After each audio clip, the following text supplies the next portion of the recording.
toward the One, the perfection of love, harmony, and beauty, the only being, united with all the illuminated souls who form the embodiment of the Master, the Spirit of Guidance.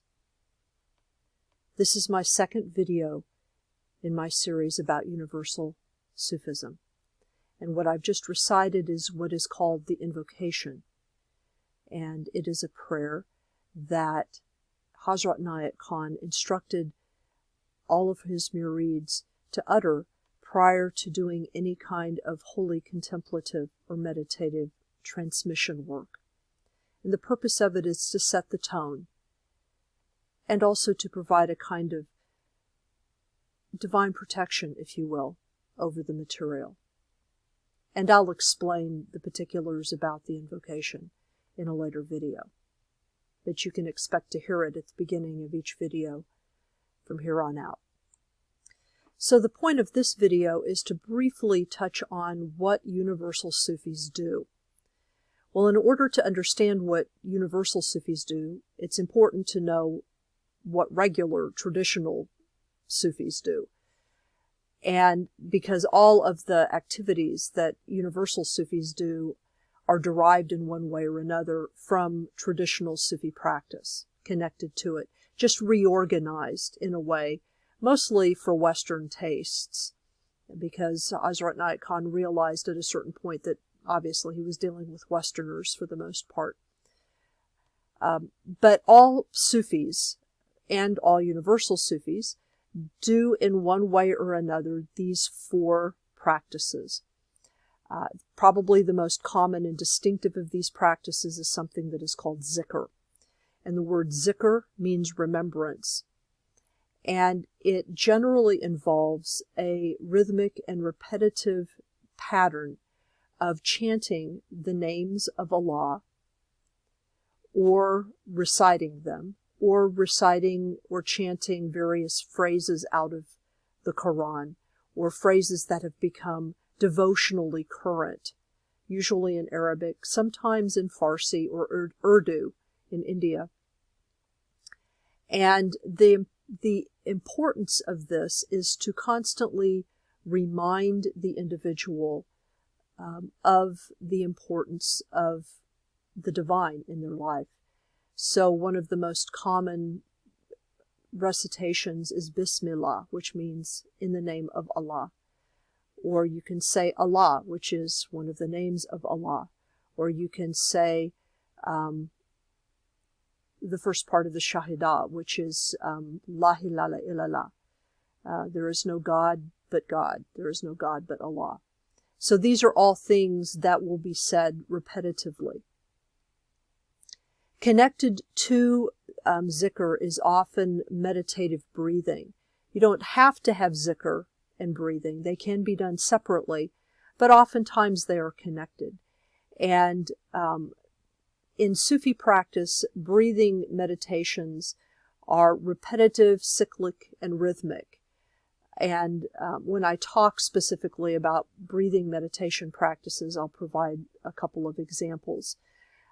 But these are intended to produce changes in consciousness and to connect an individual to not only to the divine, but to the deeper portions of the self.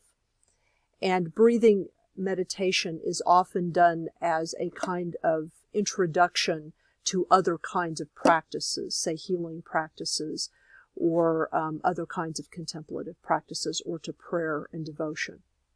So all of these kind of lead one from the other, zikr into breathing, into contemplation, and then finally into the more devotional, evolved practices. Then there's the practice of contemplation, and contemplation can be lots of different things. Contemplation in the Sufi sense is often supposed to happen while you're going through the regular activities of life. In the past, traditional Sufis generally did not make a living being Sufi teachers. They had some other occupation that they that they did to make a living. And then their Sufism, their contemplative practice, was supposed to accompany whatever they were doing, do it during the day when they were working, and then in a more specialized or separate way when they were not working. But it can comprise studying a text, a sacred text, a text of your teacher. It can also encompass creative processes such as writing poetry, painting, composing music. All of these things can be considered contemplative practices if they are done with attention to breathing and zikr as part of what you're doing. And then finally, there are prayer practices, and these are more specific practices like devotional practices, healing practices, praising practices for the 5 times daily prayer that Muslims do. For example, it would be considered to be an appropriate thing to have in here, and most traditional Sufis do those prayers anyway. So all Sufis are going to remember the divine. They are going to meditate with breathing, patterned meditative practices. They're going to engage in contemplation, and they are going to engage in prayer, healing, or praise. Now, how these practices have been organized by universal Sufism into activities, it varies a little bit depending on what branch of the larger order you're in. There are a number of different branches, as I indicated in the first video. And all of these activities were organized by Inayat Khan prior to his passing. And some of them have evolved a little bit since then. But one of the activities is a universal worship ceremony that Hazrat Inayat Khan himself created. And this is considered a ministerial activity, a sharag, someone who has actually been ordained as a minister in one of the lineage orders actually conducts the ceremony. Then there is the healing activity, which is an initiatory activity. What that means is that you do not have to be an initiate to participate in it, but you do have to be an initiate to conduct it. Not only an initiate in one of the Sufi orders, but a specific initiate in the healing order, because that's considered a distinct activity. And then, at least for the Sufi movement international, there is something that they call the Brotherhood Sisterhood activity, and this is the organizing of meetings and retreats or get-togethers where you connect with other people of your community, of your lineage community. And then in at least 3, maybe more, but at least 3 of the larger hierarchical orders, suborders, there is an esoteric school. And the esoteric school involves the deeper lineage teachings. When Hazrat Inayat Khan was teaching, he gave a large number of rather esoteric teachings to some of his more advanced murids. And most of these were not considered appropriate for public consumption, and very few of them have been made available historically, publicly. Now they're much more available than they used to be.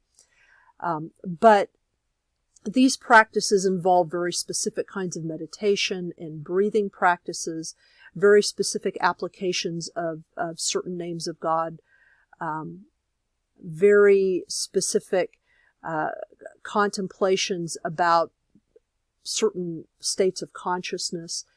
And in various of the orders, such as the Ruhaniyat, they also include what are called commentaries on the teachings of Hazrat Inayat Khan, so that not only do you have the teachings of Hazrat Inayat Khan, but you also have, say, the commentaries of subsequent teachers of the order on what Hazrat Inayat Khan originally taught, and you can contemplate those as well.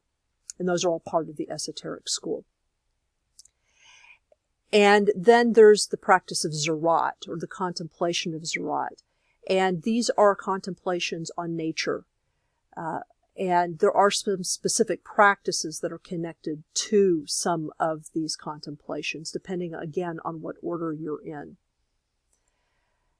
Now, there are some orders that have added some of their own unique contributions to these activities. And the Sufi Ruhaniyat International has added one specific activity that is of note, called the Dances of Universal Peace.